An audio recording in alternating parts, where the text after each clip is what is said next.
A formative game of my childhood was Rampage on the NES. It may not have been the best port, but as someone who was weaned into Japanese media via Godzilla movie marathons, it was exactly what I wanted. As a giant monster, at this point known as Kaiju globally, you wrecked a city and earned big points for doing so. After some late 1990s iterations, that franchise disappeared. Other franchises notched some wins, but there's something about destroying a city as a heavily pixelated monster on a path of destruction. Gigapocalypse, from Goody Gameworks and Head Up Games, looks to bring that back with a few different tweaks to highlight the era it's released in. Let's open up D-pads and DLC to talk about the Endless Runner and if it's a worthy rampage or if we should destroy all these monsters.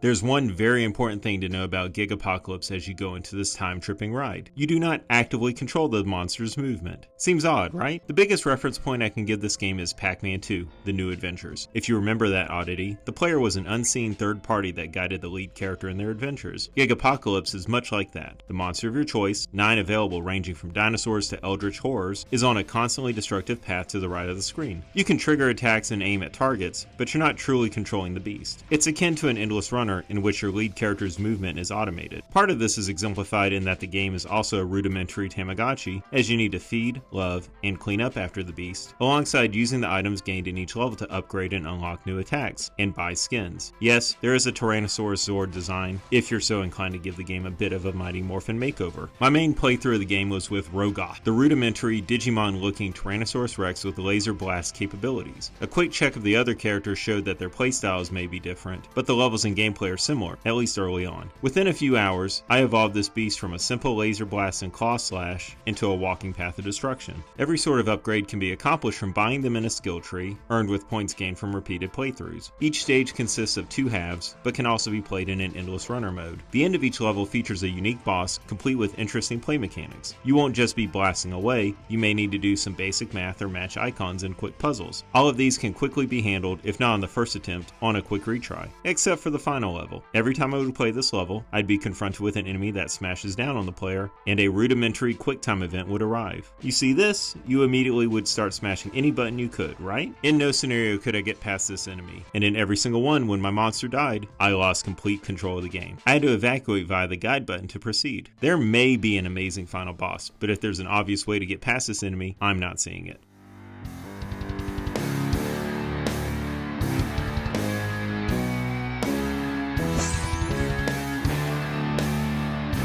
Gigapocalypse is a neat title with a unique gameplay design, but it may not be exactly what you're thinking from the screenshots. This game-breaking bug may be solved in the future, the extra characters may unlock brand new ways of play. The title may continue America's love of kaiju attacks, but after a few hours, I'm ready to take it out back, old Yeller style.